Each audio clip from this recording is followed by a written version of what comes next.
All right, we are live. One of my Joes has already stopped by. How's it going? So we'll give it a moment and then we'll go ahead and roll right into the show. Hello, everybody. Thanks for tuning in today. So I'm going to talk a little bit more about fitness today. I already hit the gym. I hope you have considered taking fitness a little more seriously after yesterday's talk and with a lot of the happenings around the world. Don't start with something that's going to tire yourself out or completely blow yourself out. Hello, Constitutional Carpenter. Thanks for tuning in. Set some really realistic goals, and I'm going to come out with a baseline assessment where you can start off just to kind of see where you're at. Bench press, a plank, and then you're going to try and jog or run a mile just to kind of see where you're at for your own purposes. I'm not saying you need to hit any specific goals, but I think it's important because it definitely plays into your overall preparedness plan and strategy if you can't move long distance in a short period of time, right? For me, I can no longer run several miles at a time repetitively, like day after day. I can't do that. I have too many injuries for that to really work effectively for me. So that's just something I have to be cognizant of. I can wear a pretty reasonable amount of weight and carry that for an okay distance, but there's no way I'm going to hump 80 pounds of equipment 12, 15 miles anymore. That stuff's over with for me. So again, being aware of that type of stuff in terms of how it plays into your long-term plan is really important, especially with the things that are happening in Europe and even just dealing with natural disasters in the United States. Being able to exfil an area on foot potentially is really, really important should you need to do that, obviously. Otherwise, you're going to be in a lot of trouble if you realize, oh, well, I need all this survival gear, and then you start dropping stuff every few miles. I mean, you just wasted tons of money and you'll never see that equipment again. So with the fitness note, I am going to be starting a challenge here on the channel. You will tag me in that video. As I mentioned, we'll do that baseline assessment. I'll do a separate video on that. And then as part of that, and when I hit 10,000 subs, I'll be doing a giveaway of this 1110 gear cat tourniquet holster with a brand new pre-staged cat tourniquet. It's a little preview of that. Hello, Joe. Good to see both of you here. So the other thing I wanted to tag on today was, I don't know if you guys saw my little meme type video. Of course, the wonderful leader that we have has been incessantly insisting that the general public can't own cannons. Repeatedly says that over and over again. So myself and a friend literally went in on an artillery piece together. The guy sold it to us for almost nothing. Like, he practically gave it to us. So we're going to be doing some videos with that in the future. If you haven't seen a video of a Cohorn mortar, that's a Coehorn. If I can figure out how to do screen share, I might pull up a video of one of those being live fired. It's horrifying. And we're looking at maybe doing some North-South Skirmish Association events with artillery pieces. We have a friend who owns some full-scale Civil War era cannons. So I'll be doing some videos with those soon, hopefully. And we're going to get very proficient with those before we take them out for competition, because those can be obviously quite dangerous and a heck of a lot of fun too. So I'm pretty excited about that. Up next for me, today I was running around doing a little bit of shopping in preparation for my camping trip. As I mentioned, I wanted to get some decent plastic storage tubs. Those have been kind of weirdly difficult to get a hold of, as a lot of the chemical shortages we've seen have played into that, at least in a few places I've noticed. Syrian hell cannons. Yeah, well, I mean, ideally, I was laughing when we put this mortar in the back of my truck. And I was like, oh, I drive a Toyota, so we basically just built a technical out of it. There's some really oddball stuff that's shown up over there.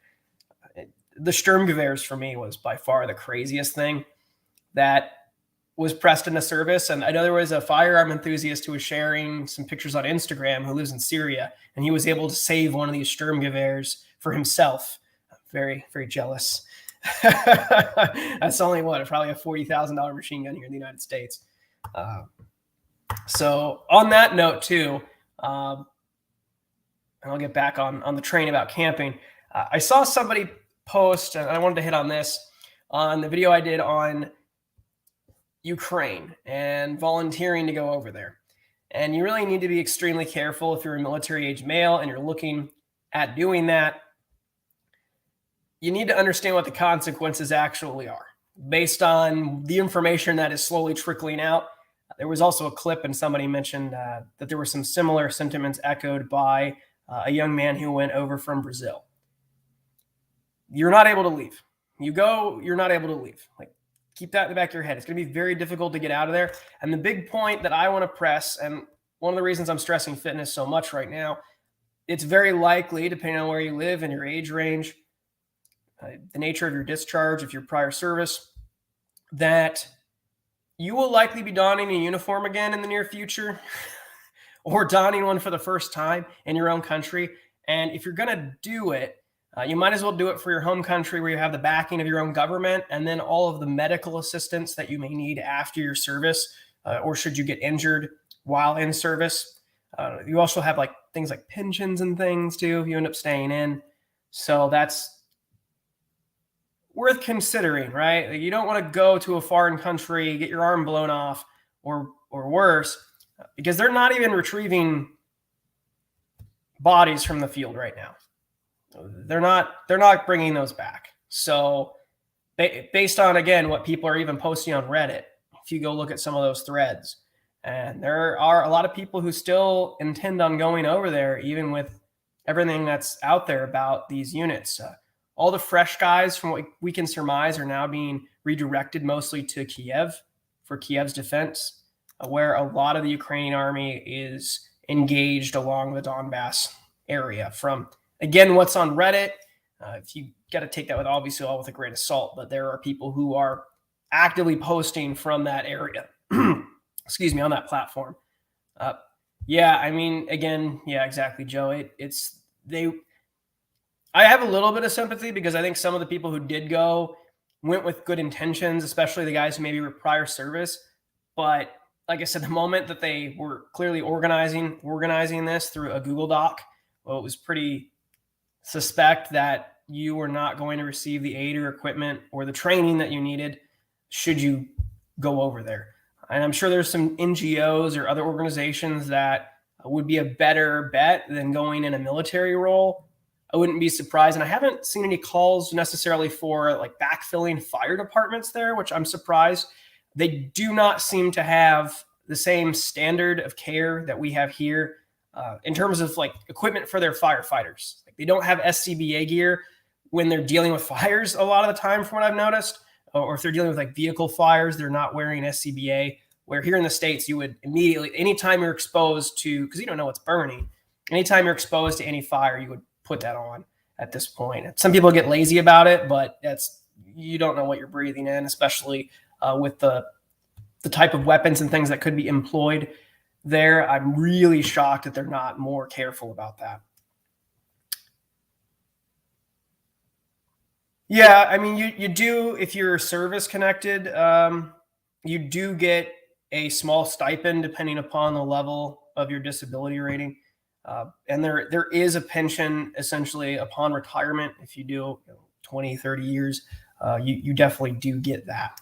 But it's not like you just do one contract. And if you're not service connected, you don't get anything at the end of it, unless you were activated or you were on active duty. Then you get your post 9/11 GI Bill, even if you were like in a reserve or guard capacity.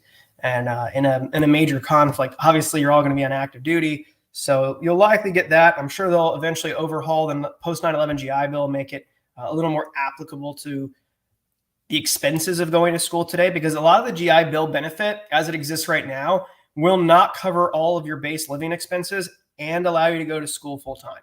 You'll need to take on more than likely some type of part-time job unless you're cohabitating with someone. It's really not as useful as it was maybe 10 years ago when things were a little more reasonably priced. So yeah, anyway, back to camping. As I was mentioning, getting ready for that. I'm going to get my truck bed sorted, get it cleaned out. It still has tons of dust in it from out west. And then all the kinds of horrible road salts and everything they use up in New England. So that's got to get cleaned out because I don't want to be breathing all that in all night.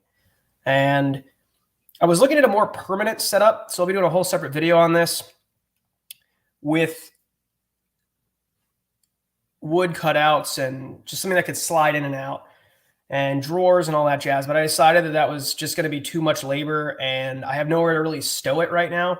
Should I need to pull it out and then use my truck bed, for example, to transport the artillery piece that we just bought.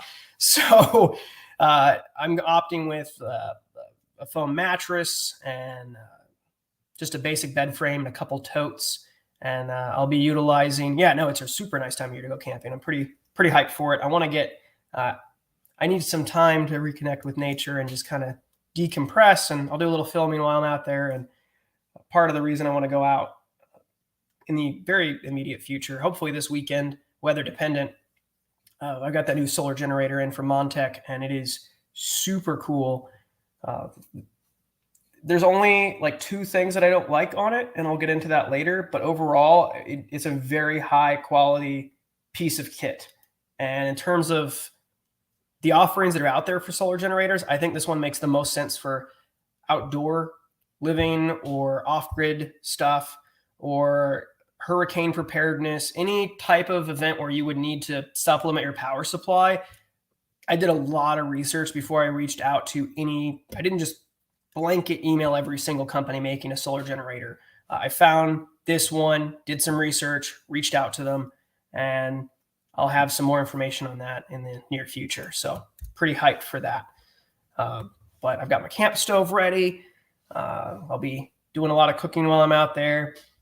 It's actually kind of hard too this time of year. I don't know if you guys have this issue where you live, actually getting or securing a campground, because a lot of places don't just allow you to boondock anywhere anymore. Same thing with gun ranges, as I mentioned yesterday. It was kind of the issue. You can't just shoot anywhere now, especially in Florida. The state has partnered with the feds, and they've built a lot of gun ranges in all the parks. And they're okay, but I don't really get any joy from just sitting behind a firing line and shooting at paper anymore. It's useful to maintain proficiency, but beyond that, with ammo prices, I need to be doing some dynamic movement. I need to be incorporating holster work and things like that to really make it beneficial or worthwhile for me to do that. I don't know what you guys' thoughts on that, but I'm super over standing in a lane and shooting paper. That is the most boring thing to me in the world. And I really don't feel like I can adequately review a firearm even by doing that. I mean, sure, I can tell you, the trigger, we can talk about the trigger, we can talk about the grip angle, all that type of stuff, whether or not out of the box it's sighted in and accurate. And then even to some extent reliability, but I feel like without getting it out and actually really running the firearms in the elements and moving with it, do you really see whether or not it's that practical to use? And if you actually like where the controls are situated and all that. Yeah, no, that's definitely a good option for camping if you do have a canoe or something. I could certainly probably get away with it with the amount of forest and wildland around here, because I mean, it would be easy enough to do that. But they have a lot of regulations in Florida as to, as I said, where you can camp. And a lot of parks are closed once they hit the evening hours. And some of them have huge amounts of acreage there. And it's completely off limits officially after dark, which again kind of threw me for a loop, where I was like, you literally have hundreds of thousands of acres here. There's no gun range. You can't stay here after dark. Like what? And now I'm competing with all the snowbirds and everybody else who's trying to utilize the official improved campgrounds. But I did find an area that I'll probably mention where it is after the fact, that this shouldn't be as much of a problem. It is a conservation area that's run by the state. And I think it's more of a first come, first serve, where everything else here is reservation based. And you may be seeking stuff that's several months out now in terms of availability, if you want to stay more than one night on the weekend. So yeah, it's booked solid with spring break and everything. The other thing too, I discovered once I hit 30, and I don't know how many of you can echo this. You've got a truck, and suddenly you start looking at truck toppers, like camper toppers. You're like, oh, I could get a camper topper. That's a nice topper. You start paying attention to that type of stuff. It's something you would have like maybe if you become a parent and you start looking at people's minivans and you're like, oh, it's a nice minivan type mentality. So that was a really worthwhile addition. It helped a lot with moving. And now that I'm done and settled in for a little while, I'll be able to convert this for my purposes for camping. Yeah, official campgrounds. Yeah, they're pretty.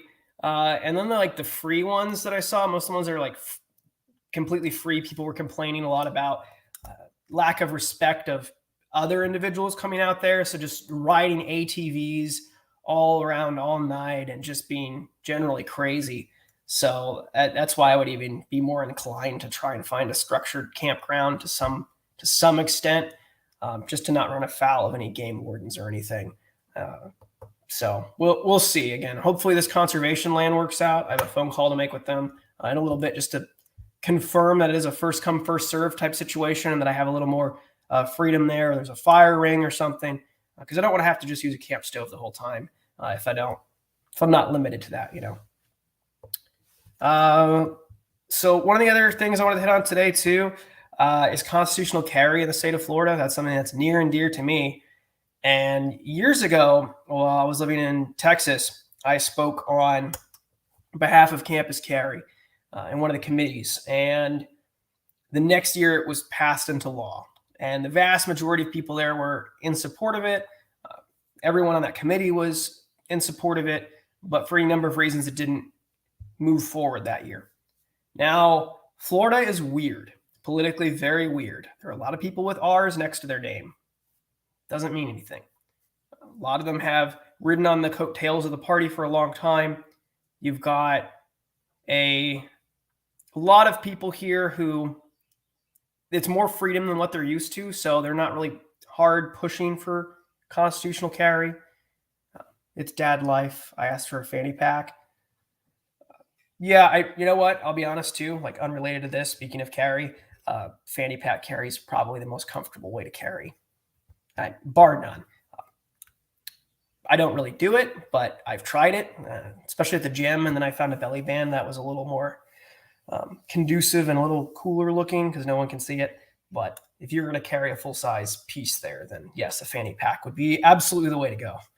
But yes, constitutional carry here is not going to happen for quite some time simply because of the political makeup of the state.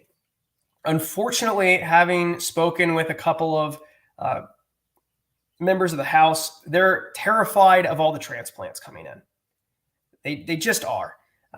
They're afraid of all of the outside money, especially the stuff from South Florida, because Miami really dictates a lot of the policy and effectively runs the party here, from what I've gathered over the years, which is really, really sad. But I think as the tides continue to turn, now that we have 23 states that have constitutional carry, I think we're a lot more likely to see it, but not this session. A lot of people have been lobbying DeSantis to move forward with constitutional carry, but it's just not going to happen. We've even tried pushing him for a special session. He has signaled that he would sign it into law several times, but he hasn't actually done anything in terms of putting pressure on the party to make that happen. I think that he even knows that politically it's just not aligning with the party's values right now in the state. And their values are very tied to money from the Northeast, unfortunately. You have a lot of Mitt Romney type, McCain type Republicans in the state of Florida. So for people who are considering moving, because Florida does have the best governor in the nation by far, keep that in mind that politically, and as I mentioned, even like, if you're an outdoorsy type of person, there's a lot of restrictions on a lot of things here in the state that you'd be surprised about the more you poke into it. Property taxes in certain areas can also be extremely high. So do keep that in mind as you're shopping around for where you may move to for strategic reasons, for political reasons. Strategic relocation is a super popular topic right now in the preparedness world for good reason.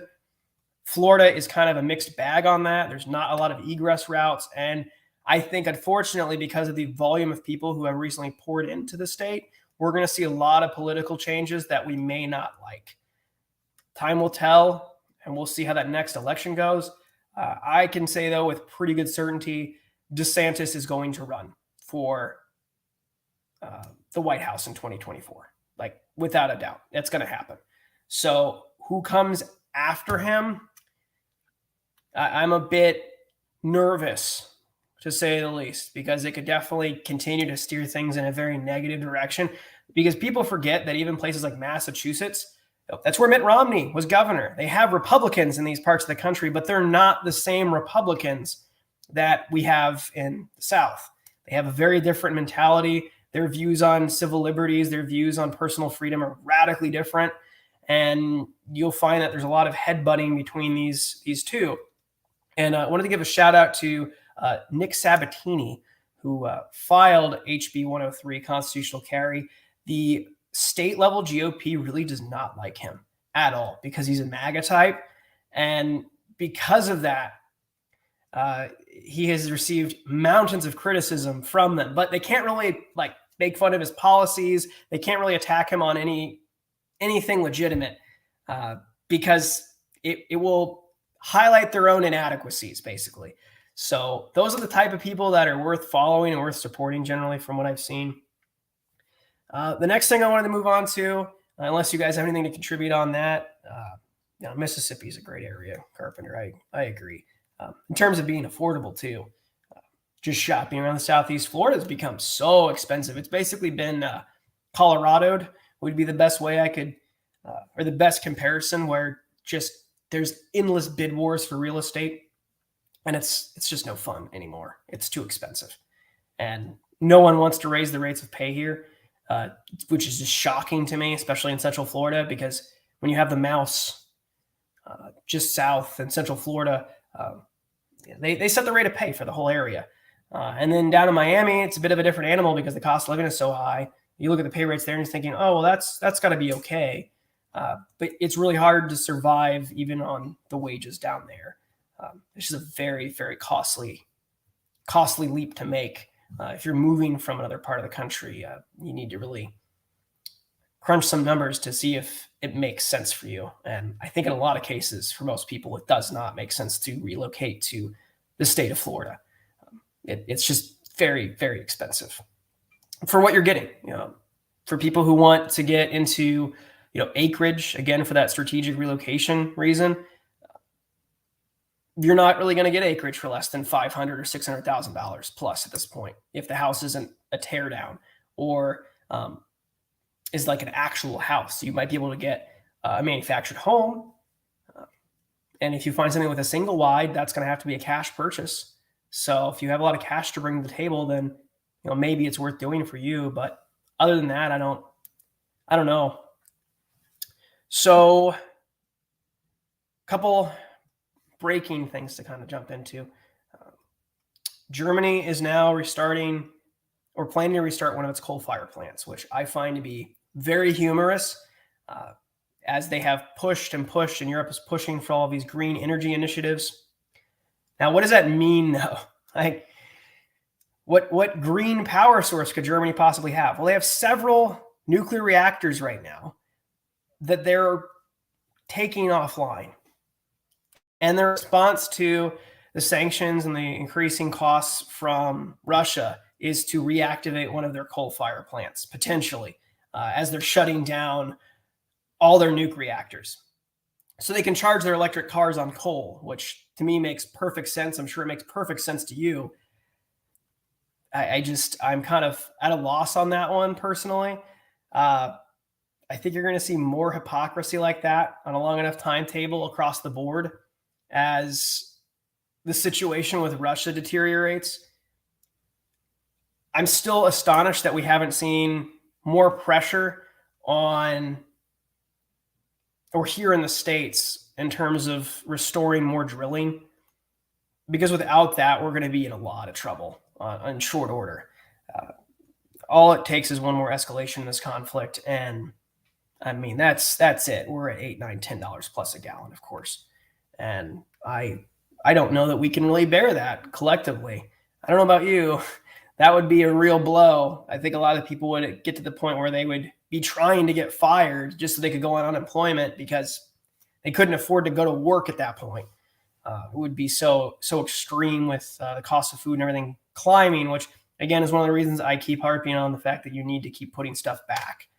continue to prep, continue to buy those couple extra cans every week, because if you pay close enough attention to your receipt, I think you'll find that every time you go, things are slightly more expensive.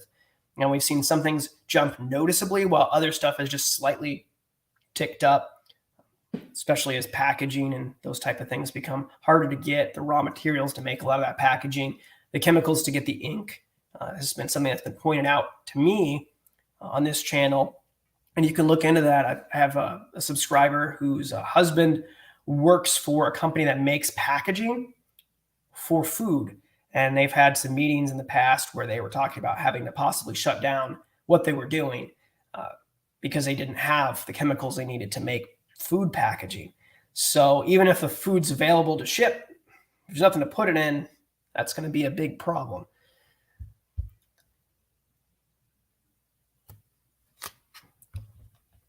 If there's anything that anyone would like to add or chat about before I dip out today, I think that's going to about wrap it up for me.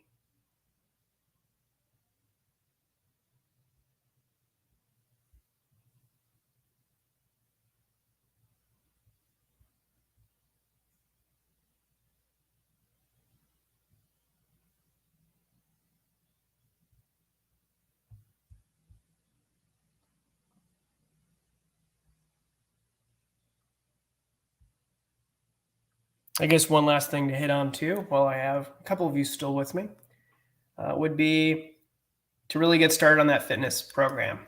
I'll be putting some more stuff out about that. As I said, I do have that fitness challenge where I'll be giving this away. I'll be giving away a brand new pre-staged cat tourniquet. Ever go back watch the show Jericho? I remember when it was on. I remember following the show a little bit when it was on, and the breakup of the country and the new republics and things that were created. I kind of remember some elements of the story, but I don't remember every detail of it. But yeah, I may go back and rewatch that. Probably a little more relevant with everything that's going on, right?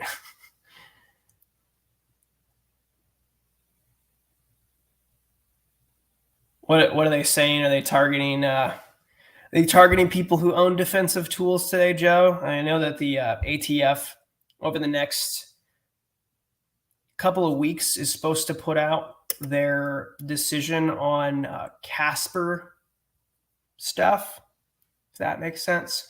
Those kits that you can get that are mostly complete. And I don't know that anyone's going to like what their decision is on that. They're also going to redefine what constitutes something that you would carry on your person. If it has a stabilizing brace, for example, if it doesn't meet the certain number of points, you can find the checklist that they published, and you can, if you have something like this in your collection and compare it to that checklist, I think you'll find most people who own something like this are going to, if they choose the compliance route, or should you decide to make it, good to go for the new rules, whatever decision you make, most people are likely going to have to pay for a tax stamp. Hello, Gabriel. Welcome. Thanks for joining. We were just talking about some of the new rulings regarding some of the new decisions and a certain, we'll call them the AFT.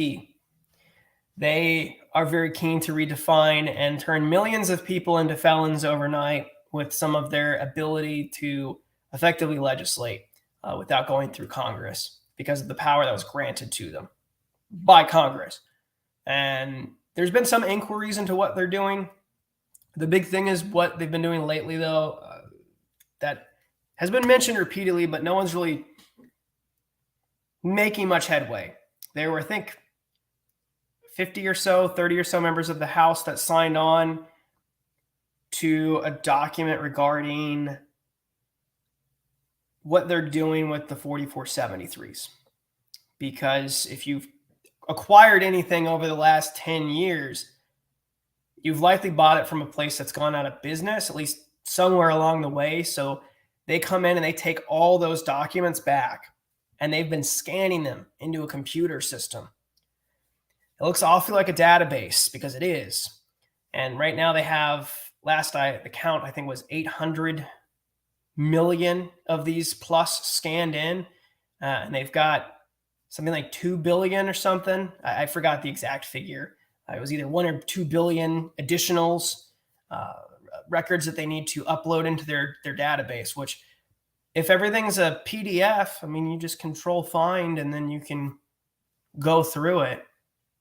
So that's certainly a bit alarming, which even actually, I was kind of curious, and I didn't see any information as to how the Ukrainians were issuing stuff out to their citizens, if they were requiring paper trails or things, but the people who bought stuff ahead of time, if they had to log their information, because they had licensing in Ukraine. I'm wondering how that will come into play on a long enough timetable with a new government, with a government change, as areas get taken over, if the Russians pull that Red Dawn type scene where they just go into local administrative offices and then start pulling paperwork to see who owns what, or who owns at least one defensive tool, and then go after them because of that.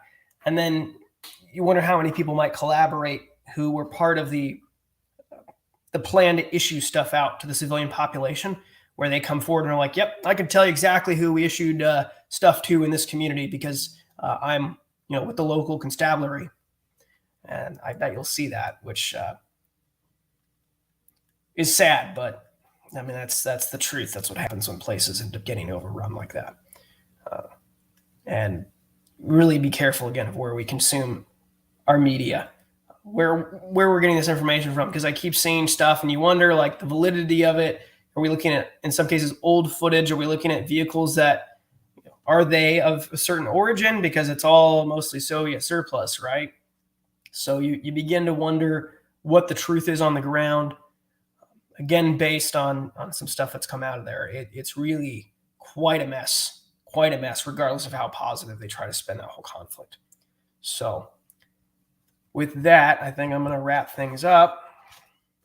And thank you guys for joining today, listening to me ramble about some future plans. That's it from you guys. I'm going to dip.